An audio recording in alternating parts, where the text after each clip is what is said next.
Welcome to in my YouTube channel the people teacher में आप सभी का स्वागत है दोस्तों। तो आज हम फिर से आए हैं सीडीपी के 30 क्वेश्चनों के साथ और ये हमारा जो सेट है, ये हमारा सेट जो है दोस्तों, ये हमारा है सेट 2019 का ये सेट है और ये सीटेट का सेट है और ये हम इसमें सॉल्व करेंगे आज।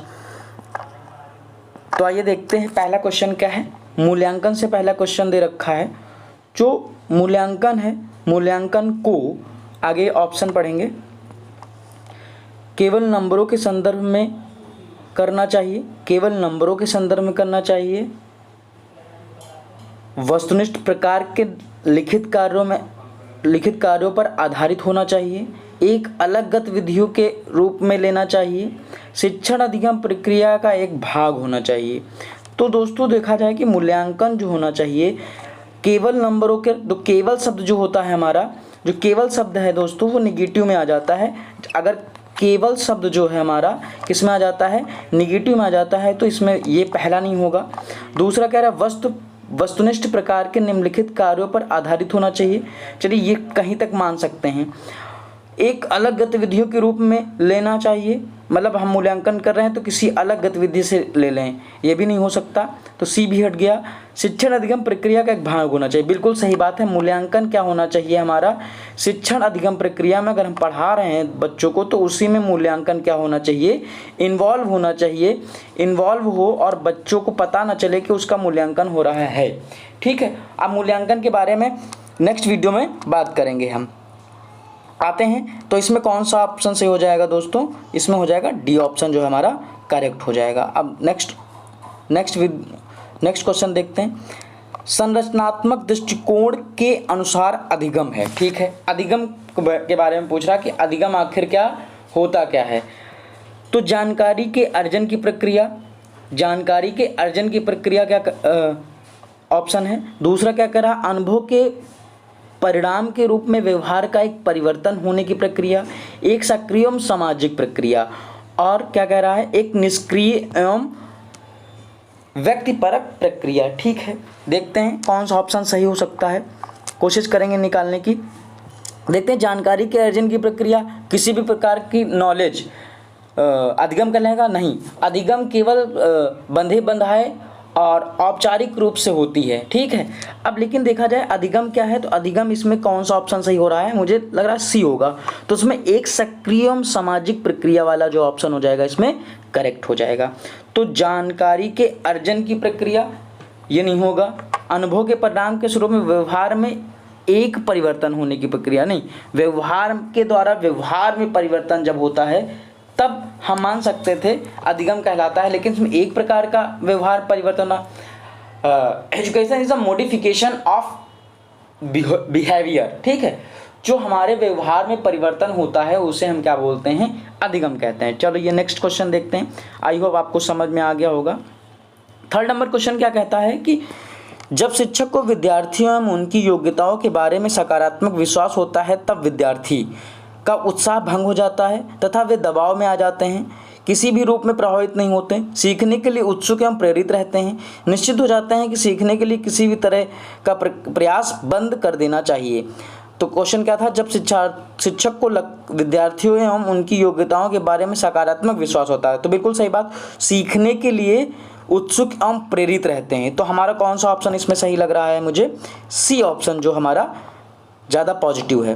तो एक उत्साह भंग हो जाता है, ये भंग हो जाना, ये दबाव में आ जाते हैं, ये भी गलत बात है। किसी भी रूप में प्रभावित नहीं होते हैं, ये भी गलत बात है। सीखने के लिए उत्सुक एवं प्रेरित रहते हैं, निश्चिंत हो जाते हैं और तथा सीखने के लिए किसी भी तरह का प्रयास करना बंद कर देते हैं, ये गलत बात। जब बच्चा पता चल जाता है कि सामने वाला अच्छा सीख रहा है तो और क्या होता है, सिखाने का मन करता है और टीचर्स का नए नए तरीके से सिखाने के लिए हमेशा उत्सुक रहता है टीचर। तो आई होप आपको समझ में आया होगा। तो नेक्स्ट क्वेश्चन देखते हैं। नेक्स्ट क्वेश्चन हमारा क्या है, 4 क्वेश्चन है। अब गलतियां क्या हैं, देखो बच्चों की जो गलतियां हैं, कह रहा है बच्चों की गलतियां अधिगम का एक भाग है तथा उनके विचारों में एक अंतर्दृष्टि देती है, शिक्षण अधिगम प्रक्रिया में महत्वहीन है, प्रदर्शित करती है कि बच्चे कितने लापरवाह हैं, बार बार अभ्यास करने के लिए तुरंत सुधार देनी चाहिए। देखो हमेशा याद रखिएगा, जो भी गलतियां हैं, जो बच्चा गलतियां करता है वो क्या होती हैं, अधिगम में सहायक होती हैं। क्या होती हैं, अधिगम में सहायक होती हैं। अधिगम में क्या होती हैं बच्चों, अधिगम में क्या होती हैं, सहायक होती हैं। अधिगम में क्या होती हैं, सहायक होती हैं। ठीक है, सहायक होती हैं। देखते हैं। ठीक, तो जो बच्चा गलतियां नहीं करेगा तो सीखेगा क्या? अगर बच्चा जो है गलती नहीं करेगा तो वो सीखेगा। थॉर्नडाइक यही कहते हैं कि trial and error theory. Trial and error theory क्या कहती है, ट्रायल एंड एरर थ्योरी क्या कहती है कि बच्चा गलतियां करेगा और वो सीखता जाएगा। ठीक है, कई सारी जो गलतियां नहीं करना वो गलतियां करता जाएगा, एक दिन क्या हो जाएगा, वो सही चीज करने लगेगा। तो हम कह सकते हैं कि गलतियां क्या होती हैं, अधिगम में सहायक होती हैं, अधिगम का एक भाग होती हैं। ठीक है, तो इसमें कौन सा ऑप्शन सही हो जाएगा, ए ऑप्शन हमारा करेक्ट हो जाएगा।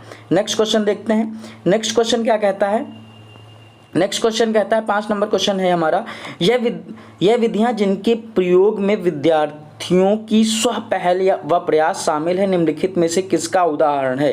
देखो, स्व पहल का मतलब होता है स्वयं के अंदर। वह विधियां जिनके प्रयोग में विद्यार्थियों के स्व पहल व प्रयास शामिल है, निम्नलिखित में से किसका उदाहरण है। अधिगमकर्ता केंद्रित विधि, परंपरागत विधि, अंतर्वैयक्तिक बुद्धि या फिर निगमनात्मक बुद्धि। तो अगर हम बात करें किसकी, तो इसमें सबसे पहले यही बात करा, विद्यार्थी के बारे में बात करी जा रही, तो इसका मतलब कौन सा हो जाएगा हमारा, अधिगमकर्ता केंद्रित विधि। तो इसमें कौन सा हो जाएगा, ए ऑप्शन हमारा बिल्कुल करेक्ट हो जाएगा। इसमें ऑप्शन नंबर ए बिल्कुल राइट हो जाएगा। अंतर्वैयक्तिक और एक अंतरावैयक्तिक। अंतर्वैयक्तिक मतलब क्या था, दूसरों के बारे में जान लेना। अंतरावैयक्तिक मतलब खुद के बारे में जानना। दो चीजें बहुत पूछी जाती है, अंतरावैयक्तिक बुद्धि और अंतर्वैयक्तिक, इंटरपर्सनल और इंट्रापर्सनल। तो इंटरपर्सनल मतलब दूसरे के बारे में, देखो इंटरपर्सनल, और इंट्रापर्सनल मतलब खुद के अंदर। जैसे एक बसें चलती हैं देखो इंटरनेशनल बसें चलती हैं, तो मतलब एक दूसरे से मतलब चलती हैं, तो एक स्टेट से दूसरे स्टेट चलती है। तो इसका मतलब क्या हो गया, मतलब दूसरे के बारे में जानना। तो आई होप आप समझ गए होंगे। क्वेश्चन नंबर 6 देखते हैं, थोड़ा स्पीड बढ़ाते हैं। नीचे लिखी हुई स्थिति किस सिद्धांत को दर्शाती है। जो विद्यार्थी अच्छा प्रदर्शन नहीं कर पाते हैं वे महसूस करते हैं कि वे पर्याप्त रूप से अच्छे नहीं हैं, हतोत्साहित महसूस करते हैं, तब उनमें बिना प्रयास के कार्य को आसानी से छोड़ देने की संभावना है। आनुवंशिक एवं पर्यावरण अलग नहीं है। आनुवंशिक एवं पर्यावरण अलग नहीं है। आनुवंशिकता एवं पर्यावरण अलग नहीं है, ठीक है। आनुवंशिकता एवं पर्यावरण संबंधित नहीं है, ये तो बिल्कुल गलत बात है। संबंधित तो हैं, ठीक है। संज्ञान एवं संवेग अलग नहीं है। संज्ञान एवं संवेग संबंधित नहीं है। तो इसमें सबसे सही ऑप्शन हमें लग रहा है कि संज्ञान एवं संवेग अलग नहीं है। देखो, संवेग और हमारे इमोशन और हमारा माइंड जो एक जैसा काम करता है। अगर हम गुस्से में हैं तो गुस्से में कभी कभी देखा होगा, गुस्से में कोई सवाल लगा रहे होते हैं या दुखी हुए होते हैं, इमोशन जब हमारे कंट्रोल में नहीं होते हैं तो हमारे क्या होते हैं, क्वेश्चंस ज़्यादा गलत होते हैं। इसीलिए कहते हैं कि जब एग्ज़ाम से पहले जाएं, हैप्पी मूड लेके जाएं और अच्छे से पेपर दें। कोई तनाव अगर लेके आप पेपर देते हैं, प्रेशर में पेपर देते हैं, तो आपका पेपर अच्छा नहीं होता है। तो इसमें कौन सा ऑप्शन सही हो जाएगा, सी ऑप्शन। बहुत अच्छे से क्वेश्चन जो है, बहुत अच्छा क्वेश्चन है ये। संज्ञान एवं संवेग अलग नहीं है, एक ही है। माइंड से ही हमारे इमोशंस कंट्रोल में होते हैं, ठीक। गुस्से में देखो हम कुछ भी बड़बड़ा देते हैं तो हमारे इमोशन जो है, हमारे संज्ञान और हमारा माइंड और इमोशन को आपस में क्या कर रहा है, बैलेंस्ड नहीं कर पा रहा है। तो इसमें कौन सा ऑप्शन सही हो जाएगा, सी ऑप्शन करेक्ट हो जाएगा। आइए नेक्स्ट क्वेश्चन देखते हैं। नेक्स्ट क्वेश्चन क्या कह रहा है, 7 नंबर क्वेश्चन है। 7 नंबर क्वेश्चन क्या कह रहा है, एक शिक्षक बच्चों को प्रभावी रूप से समस्या का समाधान करने में सक्षम बनने के लिए किस तरह से प्रोत्साहित कर सकता है। बिल्कुल सही बात, थोड़ा स्पीड पकड़ेंगे। पाठ्य पुस्तक में दी गई सूचनाओं की कंठस्थी, देखो कंठस्थी जहां आ गया वो कभी नहीं होगा। गलत तरीके से याद ही नहीं कराना, बच्चों को याद कराना है, रोट मेमोराइजेशन, रोट मेमोराइजेशन को हमें क्या करना है, हटाना है। ये NEP 2020 भी कहती है कि हमें बच्चों को रटाना नहीं है। चलिए अब देखते हैं नेक्स्ट क्वेश्चन, देखते हैं कि बच्चों को समस्या के बारे में सहजानुभूत अनुमान लगाने एवं बहुविकल्पों को देखने के लिए प्रोत्साहित करना। बच्चों को समस्या के बारे में अनुमान लगाने एवं बहुविकल्पों को देखने के लिए प्रोत्साहित करेंगे। ठीक है, ये भी सही लग रहा है। पाठ्य पुस्तक के सभी प्रश्नों को व्यवस्थित तरीके से समाधान लिखकर लिखना भी बेकार चीज होती है। पाठ्य पुस्तक से एक ही प्रकार के प्रश्न होंगे, ये भी गलत बात है। तो बी ऑप्शन हमारा ज़्यादा सही लग रहा है। तो बी ऑप्शन 7 का कौन सा आंसर सही हो जाएगा, बी ऑप्शन सही हो जाएगा। ठीक है, अब आगे बढ़ते हैं। 8 नंबर सवाल क्या कहता है, देखो जीन पियाजे से क्वेश्चन पूछा गया है। तो जीन पियाजे से क्वेश्चन देखिए, हमेशा पूछा जाता है जीन पियाजे से। तो देखो जीन पियाजे के सिद्धांत का प्रमुख प्रस्ताव है कि बच्चे की सोच मात्रात्मक रूप में वयस्कों से भिन्न होती है, बच्चों की सोच गुणात्मक रूप से वयस्कों से भिन्न होती है। तो बच्चों की सोच वयस्कों से निम्न होती है, बच्चों की सोच वयस्कों से बेहतर होती है। देखो हमेशा जीन पियाजे बोलते हैं कि बालक जो सोचता है वो गुणात्मक सोचता है। ठीक है, अब बच्चा किसी वे में सोच रहा है और वयस्क जो होते हैं किसी वे में सोचते हैं। बच्चा सिर्फ और सिर्फ ये सोचता है कि मुझे कार्टून लग जाए, मैं कार्टून बैठ के देखूं। लेकिन अब गार्जियन उसको किस वे में लेता है, तो बच्चा जो भी सोचता है हमेशा वयस्कों से किस में सोचता है, गुणात्मक में। उसका मात्रा में कम सोचता है। वयस्क इंसान क्या होता है, मात्रा में अधिक सोचता है, लेकिन बच्चा क्या होता है, गुणात्मक में ज़्यादा सोचता है। तो इसमें कौन सा ऑप्शन सही हो जाएगा, ये सीधे सीधे एक लाइन NCERT में है कि बच्चों की सोच गुणात्मक होती है किनसे, वयस्कों से। तो B option is right answer. कौन सा हो जाएगा, B option is right answer. तो 8 का जो हो जाएगा बी ऑप्शन बिल्कुल सही हो जाएगा। चलिए अब नेक्स्ट क्वेश्चन देखते हैं। देखो जेंडर, इससे बहुत बार क्वेश्चन पूछा गया है और हमेशा पूछा जाता है, और ऑनलाइन में तो इसका ट्रेंड आ चुका था, लेकिन अब की बार फिर से सीटेट ने क्या कर दिया है, ऑफलाइन कर दिया है। तो देखो जेंडर की जब बात करेंगे, किसकी, जब जेंडर की बात करेंगे और लिंग ना लिखा हो, ठीक, जेंडर लिंग की बात करेंगे, तो इसमें क्या हो जाए, जेंडर एक हमारा क्या है, एक जेंडर हमारा देखो लिंग भी होता है और इसका एक सेक्स भी होता है। ठीक, 2 होते हैं, लेकिन जब हमें सेक्स लिखा हो तो वो हमारा क्या हो जाएगा, वो हमारा जैविक कारक हो जाता है। ठीक है, हमारे शरीर से रिलेटेड हो जाता है। लेकिन जब हम जेंडर की बात करेंगे दोस्तों, जब जेंडर की बात करेंगे तो हम किससे बात करेंगे, जेंडर में जब बात करते हैं तो हम किस में क्या करते हैं, जेंडर एक क्या है हमारा सोशल कंस्ट्रक्ट है, मतलब ये हमारा सामाजिक संरचना है। जेंडर एक हमारे क्या है, सामाजिक संरचना है। तो जेंडर हमारा क्या हो जाता है, एक सामाजिक संरचना होता है। तो जेंडर जो हमारा है सोशियो कंस्ट्रक्ट है। ठीक, अब बात करेंगे एक सामाजिक संरचना है। ठीक है, आगे बढ़ते हैं। 10 नंबर क्वेश्चन कहता है निम्नलिखित में से कौन सा विकास व्यापक आयामों की सही पहचान करता है। देखो विकास के डोमेन होते हैं, संज्ञानात्मक विकास, ठीक, शारीरिक विकास, नैतिक विकास, संवेगात्मक विकास, संज्ञानात्मक विकास, 4 डोमेन होते हैं मेन। अब देखिए वो डोमेन इसमें कहाँ पे मिल रहे हैं, तो वही हमें सर्च करना है। तो शारीरिक व्यक्तिक आध्यात्मिक होता नहीं है कोई, सामाजिक शारीरिक व्यक्तिक कोई होता नहीं है, शारीरिक संज्ञानात्मक सामाजिक और संवेगात्मक। तो सी ऑप्शन बिल्कुल राइट आंसर। संवेगात्मक बौद्धिक कोई होता नहीं, बौद्धिक संज्ञान में ही आ जाता है, आध्यात्मिक का कोई मतलब ही नहीं है। तो हमारा कौन सा हो जाएगा, 10 का सी आंसर बिल्कुल सही हो जाएगा। चलिए आगे बढ़ते हैं, थोड़ा स्पीड में करते हैं। बुद्धि के बारे में निम्नलिखित कथनों में से कौन सा सही है। बुद्धि के बारे में, देखो बुद्धि के बारे में सबसे ज़्यादा क्वेश्चन हार्वर्ड गार्डनर से पूछे गए, हो सकता है वही क्वेश्चन हो। आइए देखते हैं, पढ़ते हैं। देखो बुद्धि एक आनुवंशिक विशेषक है जिसमें मानसिक गतिविधियां जैसे स्मरण एवं तर्क शामिल होते हैं। ठीक है, बुद्धि बहुआयामी है जिसमें बुद्धि परीक्षणों के द्वारा पूर्ण रूप से परिमेय न की जाने वाली कई योग्यताएं शामिल है। ठीक है, बुद्धि अभिसारी रूप से सोचने की योग्यता है, ये हमारा यहाँ पे थोड़ा सा ये बुद्धि अभिसारी नहीं होती, अपसारी होती है। बुद्धि अनुभव के परिणाम के रूप में व्यवहार में एक अपेक्षाकृत स्थायी परिवर्तन लाती। देखो सभी तो सही हैं, लेकिन सबसे ज़्यादा हमारा क्या सही लग रहा है, बी ऑप्शन जो है कि बुद्धि बहुआयामी है जिसमें बुद्धि परीक्षणों के द्वारा पूर्ण रूप से परिमेय न की जाने वाली कई योग्यताएं शामिल होती है। बिल्कुल सही बात। जैसे कि हार्वर्ड गार्डनर ने 8 प्रकार की बुद्धि बताई थी। कितने प्रकार की बुद्धि बताई थी दोस्तों?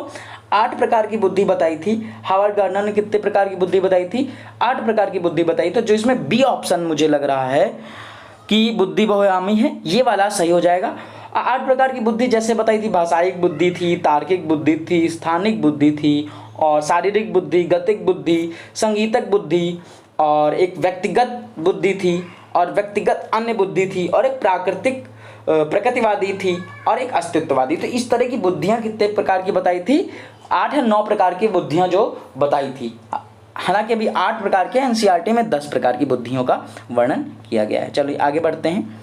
तो इसमें कौन सा सही हो जाएगा? बी ऑप्शन से हो जाएगा। 12 नंबर क्वेश्चन क्या कहता है? निम्नलिखित में से कौन सा प्राथमिक समाज एजेंसियां पूछी जाती हैं। देखो एजेंसियां जो पूछी जाएंगी ये हमेशा क्वेश्चन पूछा जाता है कि देखो प्राथमिक समाजीकरण हमने पहले ही बताया था कि जो सोशलाइजेशन है, सोशियोजेशन मतलब जो हमारा समाजीकरण है, समाजीकरण हमारा क्या होता है कि सोशलाइजेशन, वेरी गुड निकल आया दोस्तों। तो सोशलाइजेशन जो होता है हमारा, एजेंसियां होती हैं उसकी प्राथमिक प्राइमरी एजेंसीज होती हैं, और क्या होती हैं? प्राइमरी एजेंसीज होती हैं, और कौन सी होती हैं? Secondary agency. तो प्राइमरी एजेंसी कौन सी हो जाएंगी? जहां पे फैमिली आएगी वो हमारी क्या हो जाएगी? प्राइमरी एजेंसी हो जाएगी। तो प्राइमरी एजेंसी क्या निम्नलिखित में से कौन सा प्राथमिक समाजीकरण माध्यम है? तो इसमें परिवार हो जाएगा हमारा, प्राथमिक हो जाएगा, और बाकी सब क्या हो जाएंगे? द्वितीयक हो जाएंगे। और प्राथमिक में ही नेबर आ जाता है, अगर नेबर के साथ अगर विद्यालय जुड़ा है तो वो द्वितीयक हो जाएगा। ठीक है, चलिए अब आगे बात करते हैं। लेव वाइगोस्की के अनुसार क्या है? एक निष्क्रिय गतिविधि है, एक अनुबंधित गतिविधि, एक देखो जहाँ वाइगोस्की आ जाएंगे वहाँ समाज जरूर जुड़ेगा। सोशल एक होता था, इनका एक ट्रिक थी जहाँ पे क्या बोलते हैं, वाइगोस्की की बात करेंगे तो हमारा सामाजिक आ जाएगा, सोशल था, और सांस्कृतिक कल्चर, और एक और था वो ध्यान में नहीं आ रहा है। तो क्या है जो सामाजिक, ठीक है, ये 3 चीज़ें जहाँ आएंगी वो हमेशा और हमेशा क्या हो जाएंगे? लेव वाइगोस्की हो जाएंगे। तो एक सामाजिक गतिविधि है। चल आगे बढ़ते हैं। नेक्स्ट क्वेश्चन क्या है हमारा? नेक्स्ट क्वेश्चन हमारा निम्नलिखित में से कौन सा पूर्व क्रियात्मक अवस्था काल के बच्चों को विशेषित करता है? निम्नलिखित में कौन सा पूर्व क्रियात्मक अवस्था काल के बच्चों को विशेषित करता है? तो इसमें कौन सा हो जाएगा?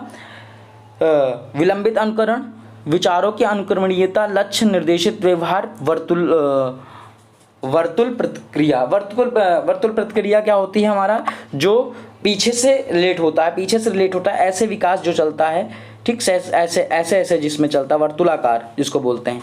अब वर्तुलाकार की बात करेंगे। अब इसमें क्या है? तो विचारों की अनुक्रमणीयता का मतलब क्या होता है? रिवर्सिबिलिटी आ जाती है बच्चों के अंदर। अगर बच्चे से पूछेंगे तो 7 × 3 = 21 होता है, ठीक। तो क्या बच्चा ये बता सकता है कि 3 × 7 भी क्या होता है? 21 होता है। तो ये हमारा क्या है? अनुक्रमणीयता का व्यवहार है, ठीक है। रिवर्सिबिलिटी आ जाती है बच्चों से। रिवर्सिबिलिटी का एक और होता है कि अगर हम एक छोटा ग्लास ले रखे हैं, ठीक, एक छोटा ग्लास है, एक बड़ा ग्लास है, एक छोटा ग्लास है, और इसमें दोनों में 50 ml पानी है, तो बच्चों को ये लग जाए कि 50 ml पानी इसमें और 50 ml पानी इसमें भी है, तो उसको ये ना लगे कि बड़े ग्लास में बड़ा ज़्यादा पानी होगा और इसमें बराबर पानी होने के कारण भी उसको ये लगता है कि उसमें बड़े ग्लास में बड़ा पानी होगा, ज़्यादा पानी होगा, और छोटे ग्लास में कम पानी होगा, तो ये ना लगे। तो ये भी क्या है? हमारा अनुक्रमणीयता का विशेषता है, ठीक, अनुक्रमणीयता की विशेषता है। अब बात करते हैं किसकी? क्वेश्चन नंबर 15 की। क्वेश्चन नंबर 15 देखते हैं।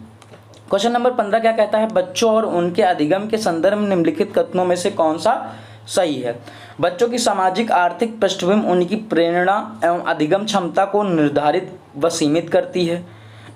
बच्चों को अधिगम हेतु प्रेरित करने के लिए उन्हें पुरस्कृत एवं दंडित करना होता है, गलत बात है। सभी बच्चे सीखने के लिए स्वाभाविक रूप से प्रेरित होते हैं तथा सीखने में सक्षम होते हैं। यही ऑप्शन बिल्कुल सही लग रहा है मुझे, सी। 15 का सी जो ऑप्शन है हमारा, 15 का सी ऑप्शन बिल्कुल सही है। बच्चों को सीखने के लिए प्रेरणा एवं सीखने के लिए उनकी क्षमता केवल आनुवंशिक रूप से, आनुवंशिक कभी नहीं, पर्यावरण और आनुवंशिक एक ही हमेशा क्या होते हैं, गुणात्मक होते हैं। तो ये नहीं हो सकता। आनुवंशिकता और हमारा जो बाहर का है कल्चर, यह कह सकते हो आनुवंशिकता और पर्यावरण एक दूसरे से क्या है, मिले हुए हैं बिल्कुल। ठीक है, अब आगे बात करते हैं 15 का कौन सा सही हो जाएगा। 15 का हमारा सी सही हो जाएगा। अब 16 नंबर की बात करेंगे। 16 नंबर क्वेश्चन कहता है, थोड़ा सा स्पीड बढ़ाएंगे। आई होप 16 नंबर क्वेश्चन नहीं है, 17 आ गया, कोई बात नहीं, एक क्वेश्चन मिस हो गया। वह अवधि जो वयस्कता के संक्रमण की पहल करती है उसे क्या कहते हैं। पूर्व संक्रियात्मक अवस्था, बाल्यावस्था की समय, मध्य बाल्यावस्था, किशोरावस्था। वह अवधि जो वयस्कता के संक्रमण, देखो वयस्कता मतलब किशोरावस्था और उससे पहले की अवस्था के बीच की अवस्था की बात करी जा रही है। तो सबसे उसके बीच की अवस्था की बात करी जाएगी तो कौन सा हो जाएगा हमारा, किशोरावस्था। देखो इसमें क्या पूछा गया, वह अवधि जो वयस्कता के संक्रमण की पहल करती है। ठीक है, वयस्क हो जाएगा इंसान तो किशोरावस्था जो है हमारा कि उसकी पहल करेगी, उसे क्या कहते हैं, तो किशोरावस्था हो जाएगी दोस्तों। अब आप आगे बात करते हैं। जीन पियाजे के अनुसार बच्चे को उद्दीपन अनुक्रिया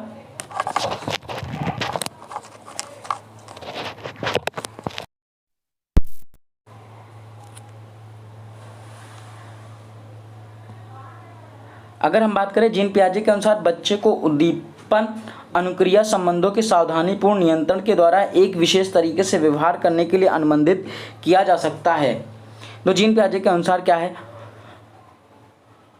उद्दीपन अनुक्रिया को पुरस्कार एवं दंड के सिद्धांतों का प्रयोग करते हुए विशेष तरीके से व्यवहार करना सिखाया जा सकता है। ज्ञान को सक्रिय रूप से संचरित करके जैसे जैसे दुनिया में व्यवहार कौशल का प्रयोग का अन्वेषण करते, प्रेक्षणात्मक अधिगम की प्रक्रिया का अनुसरण करते हुए दूसरे का अवलोकन करने के लिए या करके सीखते हैं। तो जीन पियाजे किसकी बात करते हैं, हमेशा और हमेशा संज्ञान की बात करेंगे। संज्ञान की बात करेंगे तो जहाँ पे हमें ज्ञान व सक्रिय रूप से संचरित करते हैं, जैसे जैसे दुनिया में व्यवहार कौशल का उपयोग करते हैं तथा अन्वेषण करते हैं, तो क्या बच्चा क्या है, नन्हा वैज्ञानिक होता है। तो ये जीन पियाजे बोलते हैं, तो C option is the right answer. ठीक, आगे बात बढ़ते हैं। 19 नंबर सवाल क्या कहता है, 19 नंबर सवाल क्या कहता है, चालक विकास की दर में व्यक्तिगत विविधताएं होती हैं, फिर भी चालक विकास का क्रम होता है। विकास का क्रम क्या होता है, लीनियर तो कभी नहीं होता। क्या होता है, लीनियर। अगर कोई तुमसे पूछे कि विकास हमेशा सीधी रेखा में होता है तो ये गलत हो जाएगा। क्या हो जाएगा, हमेशा और हमेशा सीधी रेखा में कभी नहीं चलता। तो क्या होता है, स्थूल से सूक्ष्म की ओर होता है। क्या होता है, चालक विकास की दर में चालक विकास की दर में व्यक्तिगत विविधताएं होती हैं, फिर भी चालक विकास का क्रम स्थूल से सूक्ष्म की ओर होता है। सही बात है। ये विकास का स्थूल से सूक्ष्म का मतलब होता है पहले बड़ी चीजें विकसित होंगी फिर छोटी छोटी चीजें विकसित होंगी। तो हमारा क्या होगा, इसको बोलते हैं शायद प्रॉक्सिमो डिस्टल। एक होता है सेफेलोकैडुअल, सिर से पैर के होता है, तो प्रॉक्सिमो डिस्टल केंद्र से परिधि की ओर विकास होता है। तो उसी से एक क्वेश्चन पूछा गया है, ए नंबर ऑप्शन इसका राइट हो जाएगा। ठीक है, अब बात करेंगे इसका, ये पहले से दे रखा है इसमें 19 का, जो हमारा ए ऑप्शन हो जाएगा बिल्कुल राइट आंसर हो जाएगा। ठीक है, आगे बढ़ते हैं। अब खिलौने, पहनावे की वस्तुएं, घरेलू सामग्रियां, व्यवसायों एवं रंगों को विशिष्ट लिंग के साथ संबंधित करना क्या प्रदर्शित करता है। बिल्कुल सही बात है कि पिंक कलर सिर्फ लड़कियों को पसंद होता है। पिंक कलर सिर्फ लड़कियों को पसंद होता है, दिस इज रॉन्ग। क्योंकि ऐसा नहीं है, पिंक कलर क्या लड़के नहीं पहनते हैं। तो इसी क्या पहचान कराता है, रूढ़िवादिता की पहचान कराता है कि ये क्या है, एक रूढ़िवादिता की पहचान कराता है कि क्या जेंडर रूढ़िवादिता है। ठीक है, 20 का डी ऑप्शन बिल्कुल सही हो जाएगा। ठीक, किसी भी चीज़ के लिए किसी लड़के और लड़कियों को एक स्पेसिफिक, क्रिकेट सिर्फ लड़के खेलते हैं, तो ये रॉन्ग है। आगे बढ़ते हैं, आगे बढ़ेंगे। 21 नंबर क्वेश्चन क्या कहता है, एक प्रारंभिक कक्ष में एक बच्ची अपने साथ जो अनुभव लाती है, ठीक है, उस पर ध्यान नहीं देना चाहिए, उसे शामिल कर उसका संचय करना चाहिए, उन्हें अस्वीकार करना चाहिए, उसे उपेक्षा करनी चाहिए, उन्हें शामिल करना चाहिए, संसाधन के रूप में इसे यूज करना चाहिए। अगर तुमसे कोई पूछे कि बच्चे की बहुभाषिकता क्या होती है, संसाधन के रूप में काम करती है, ठीक है, वो संसाधन होता है। तो अगर हम बात करें कि उन पर ध्यान नहीं देना चाहिए, उन्हें शामिल कर उनका संचय करना चाहिए। बिल्कुल सही बात है, उसका संचय करना चाहिए और उसको एक क्या कर लेना चाहिए, संसाधन के रूप में प्रयोग कर लेना चाहिए। मान लो कोई बच्चा आता है और किसी चीज़ को किसी अन्य नाम से जानते हैं तो उसको क्या करना चाहिए, उसको स्वीकार करना चाहिए, उसका वो बच्चों को बता देना चाहिए। ठीक है, अब बात करते हैं अगले क्वेश्चन की। 22 क्वेश्चन क्या कहता है, एक बच्चा तर्क प्रस्तुत करता है कि हिंज के दवाई की चोरी नहीं करनी चाहिए। बिल्कुल, ये हाइंज की थ्योरी है, नैतिक विकास का सिद्धांत जो दिया गया था। ठीक है, तो हाइंज की थ्योरी से क्या है कि हिंज को क्या करना चाहिए, दवाई की चोरी नहीं करनी चाहिए। वह दवाई जो उसकी पत्नी की जान बचाने के लिए जरूरी है, क्योंकि यदि वह ऐसा करता तो उसे पकड़ा जाएगा और जेल भेज दिया जाएगा। कोहलबर्ग के अनुसार वह बच्चा नैतिक समझ की किस अवस्था में है। देखो, नैतिक विकास का सिद्धांत में 3 अवस्थाएं दी, तीन चरण थे। देखो, सभी के क्या थे, 3 अवस्थाएं थी, 2 चरण थे। ठीक है, तो उनके क्या, देखो, परंपरागत, गैर परंपरागत और पूर्व परंपरागत, ये क्या थे, 3 प्रकार के उसमें क्या थे, अवस्थाएं थी, उनके 2 चरण थे। ठीक है, अब वो नेक्स्ट वीडियो में जब हम जब उनको पढ़ेंगे, नैतिक विकास का सिद्धांत जब पढ़ेंगे कोहलबर्ग तो पूरा पढ़ेंगे। ठीक है, अब नेक्स्ट देखते हैं इसमें ऑप्शन जो सही होगा वो होगा 22 का जो होगा, दंड एवं आज्ञा पालन अविनाश, सार्वभौमिक नैतिक सिद्धांत अविनाश, यांत्रिक उद्देश्य और सामाजिक क्रम नियंत्रण अविनाश। तो कोई दंड वाला तो होगा नहीं, सार्वभौमिक नैतिक सिद्धांत अविनाश, यांत्रिक उद्देश्य अविनाश या सामाजिक क्रम नियंत्रण, इसमें डी और बी में लग रहा है। तो ऑप्शन नंबर 22 का जो होगा हमारा, अच्छा, दंड एवं आज्ञा पालन अविनाश। ठीक है, इसमें कह रहा है कि सजा मिलेगी, तो सजा वाले रिलेटेड से क्या हो जाएगा, अगर हम चोरी करेंगे तो मुझे दंड मिलेगा, इसकी वजह से वो चोरी नहीं कर रहा, तो दंड एवं आज्ञा पालन विन्यास इज राइट आंसर। ठीक, परंपरागत, ठीक है, परंपरागत, पूर्व परंपरागत और गैर परंपरागत, ये तीन थे उनके। ठीक है, अब बात करते हैं नेक्स्ट की। नेक्स्ट क्वेश्चन क्या है, इसमें क्या होगा, आज्ञा पालन हो जाएगा। मौखिक संवाद जो बच्चे अपने आप से करते हैं उन्हें लेव वाइगोस्की कहते हैं। ठीक, मौखिक संवाद जो बच्चे अपने आप से करते हैं। कल भी क्वेश्चन ये था कि लेव वाइगोस्की क्या है, व्यक्तिगत वार्ता। ठीक है, जहाँ पे देखो जीन पियाजे होगा तो अहम केंद्रित हो जाएगा। ठीक, जीन पियाजे जैसे पूछेगा, यहाँ पे जीन पियाजे जैसे होगा कोई आंसर बदल जाएगा। ठीक है, जीन पियाजे होगा तो अहम केंद्रित हो जाएगा, वाइगोस्की देखो तो व्यक्तिगत वार्ता लगा दो, बात खत्म। आगे बढ़ते हैं। कुछ क्वेश्चन जो होते हैं, कुछ क्वेश्चन होते हैं बहुत अच्छे होते हैं और डायरेक्ट आंसर मिलता है उनका। यह विचारधारा है कि सभी बच्चों को एक नियमित विद्यालय व्यवस्था में समान शिक्षा प्राप्त करने के लिए अधिकार है। बिल्कुल सही बात है, ये एक समावेशी शिक्षा हो सकता है। हाँ, इसमें ऑप्शन थे, सी ऑप्शन। समावेशी शिक्षा का मतलब होता है सभी बच्चों को, जो भी दूर दराज से बच्चे आए हैं उनको एक साथ मिलकर उनको पढ़ाना और आगे बढ़ाना। ठीक है, आगे बढ़ते हैं। 25 नंबर क्वेश्चन क्या कहता है कि एक शिक्षक को क्या करना चाहिए, एक शिक्षक को चाहिए कि वह विद्यार्थियों के बीच सांस्कृतिक विभिन्नताओं तथा विविधता की अनदेखी करे। देखो, अनदेखी आ गया, ये गलत हो सकता है।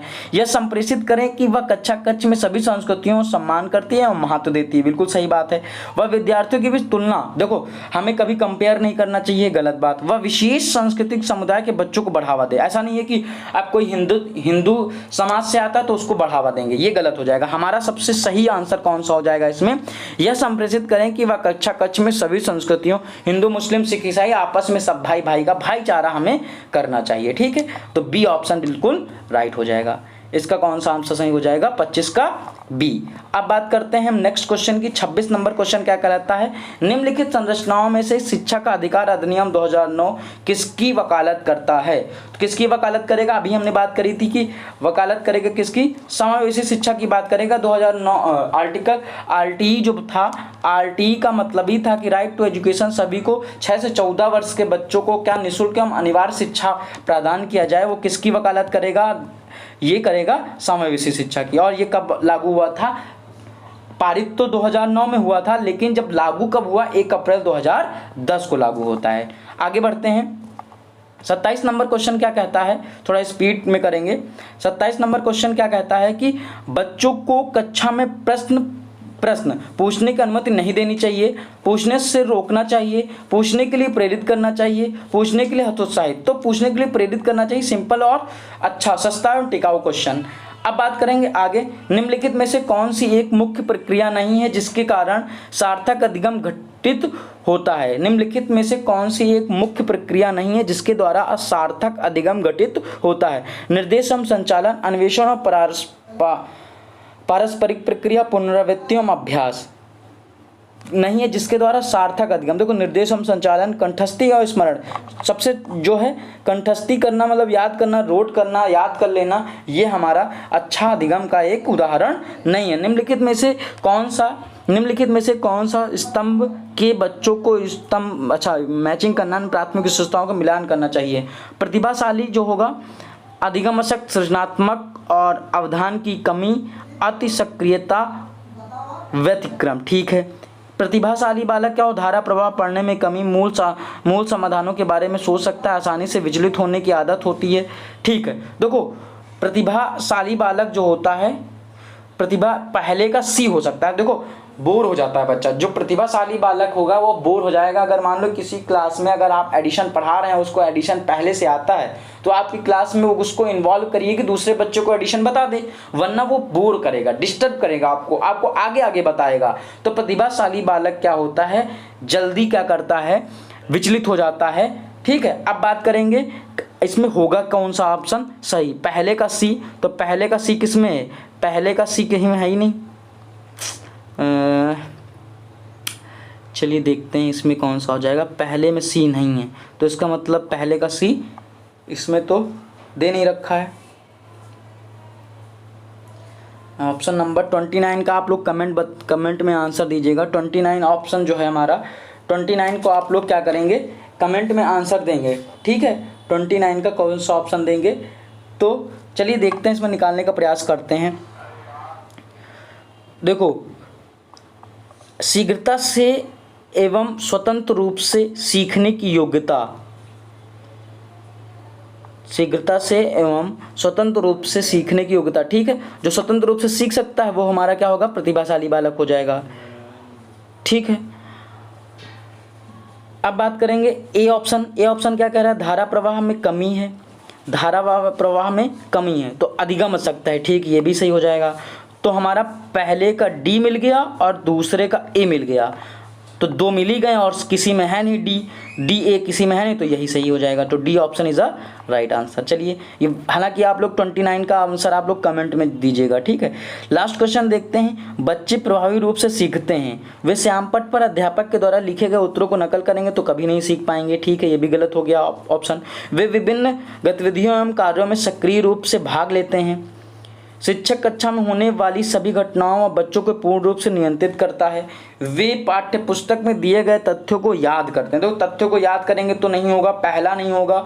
विभिन्न गतिविधियों कार्य में सक्रिय रूप से भाग लेंगे, जहां पे पॉजिटिविटी दिखे वो आंसर बिल्कुल सही होगा, कोई गलत नहीं कर सकता। तो बी ऑप्शन, 30 का बी ऑप्शन बिल्कुल राइट आंसर। तो आप बताइएगा कमेंट में आपके 30 में कितने आंसर सही हुए। ठीक है। और नेक्स्ट वीडियो और अच्छी होने का प्रयास कर रहे हैं, जो बीच बीच में डिस्टरबेंस होता है वो दोस्तों वो नहीं होगा। आई होप आपको ये वीडियो अच्छी लगी हुई हो तो लाइक करिएगा, सब्सक्राइब करिएगा और सपोर्ट करिएगा, आपसे ही हम लोग हैं। ठीक है। धन्यवाद। आज के लिए बस इतना ही। पढ़ते रहिए, स्वस्थ रहिए।